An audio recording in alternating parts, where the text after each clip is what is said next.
ملګرو حالات چې دی هغه ډیر زیات خرابي طرف ته روان دي. تاسو څه تصویران هم کتلی شئ، ویډیو مې در سره پلی کولی خو هغه د بده مرغه د یوټیوب خلاف ورزۍ کې راځي. نن داسې واقع شوې ده که نه، زه تاسو ټول په حقیقت باندې هغه پویه کومه. لکه په کرک کې د پی ټی آی جلسه کېدو علاوه هغو تاریخ ورکړی و نن، نو هلته چې کم دی د جلسې کم انتظامات چې دي هغه هم شروع شوي وو. نو کم خلک چې روان شوي نو هلته کم انتظامیه چې و، کم پولیس چې و هغه مخکې را رسېدلي وو او په هغه ځای باندې یعنې یو قبضه غوندې کړې وه. نو کله چې د کرک خلک ورله او پولیس یو بل ته مخامخ شو، نو په هغې کې څه شیلینګ د کاڼو او څه د ټوپکو موپکو هر څه وشو.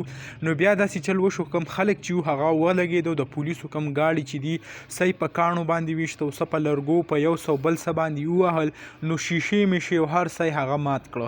څه تصویران تاسو ته په ویډیو کې هم ښکاري، کم تصویران او نور داسې اخوا دیخوا چې کم څه شوي دي هغه هر څه تاسو ته په ویډیو کې هم ښکاري. خو که موږ وګورو د ریحانزیب کومه واقعه چې شوې ده نو هغه لا ختمه نه وه. د پی ټی آی کم دا نوې کم یو سټیپ یې واغستو داسې کارکونانو او ډېر زیات غوسه دي. زه به دا رنګي ویم چې دغه غوسې ځکه چې لکه بلې سیاسي پارټۍ ته یو پلیټفارم میلاویږي، هغه پې جلسې هر څه کوي او د کرک او یا د بل کم ځایونه چې دي په هغې کې پی ټی آی ته اجازت نه ورکړی کېږي.